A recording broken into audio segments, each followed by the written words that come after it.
These aren't the best of times for Nigeria. Despite being the largest economy in Africa and a top oil producer, Nigeria is barely managing to keep its economy running. And to make matters worse, recession is looming.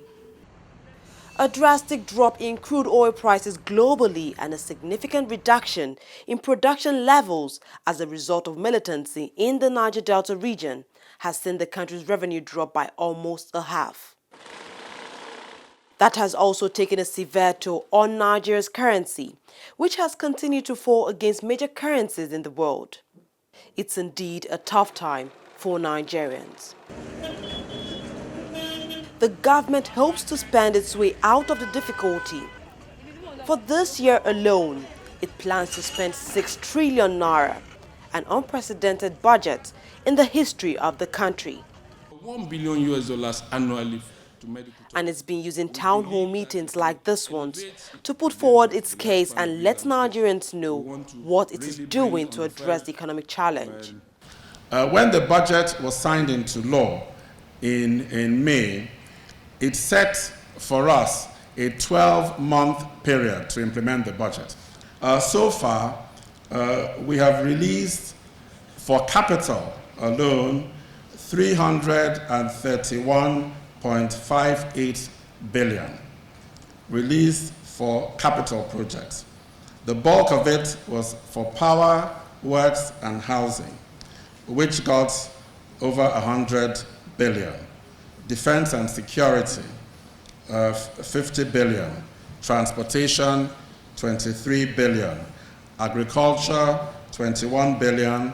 Special intervention programs, 15 billion.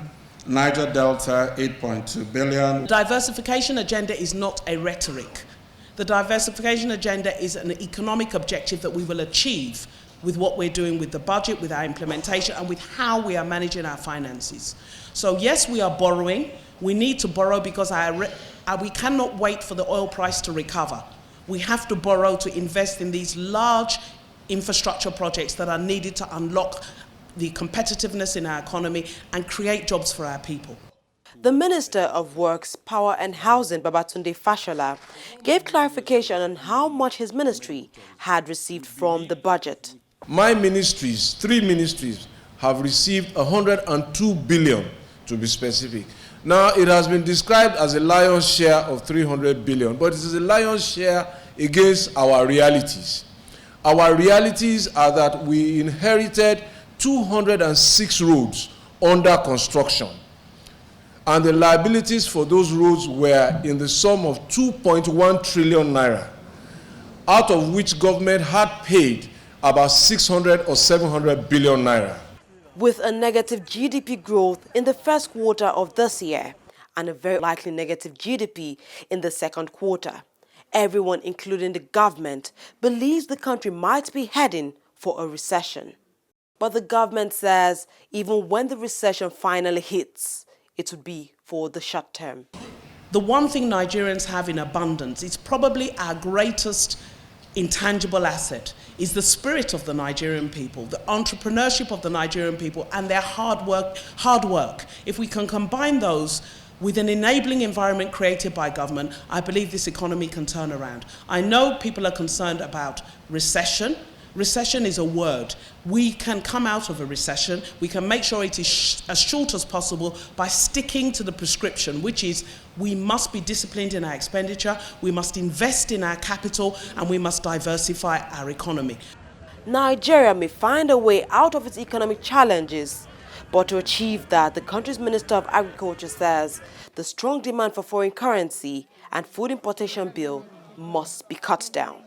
So we became importers of rice, $5 million a day, wheat, $6 million a day, tomato paste, $400 million a year. It goes on and on and on. $20 billion a year on food. Why can't we produce? A number of things. First, elite indifference to agriculture. We abandoned it to the poor peasants in the villages, whose average age today is about 65. The youths have left the villages. They moved into the cities. There are no jobs in the cities, so urban poverty has become more dangerous than rural poverty. Interest rates have remained impossible for farmers to access. The quality of seed is hopelessly poor. And one of the worst is our lack of knowledge of fertilizer application. The government no doubt faces a daunting task turning the economy around. It is pinning its hopes on agriculture to drive its diversification project. It is also aiming to get local manufacturers to begin to produce in order to reduce imports. But the road ahead still remains rough. And the government is making it clear to Nigerians that there is no quick fix to the reality confronting them at this time.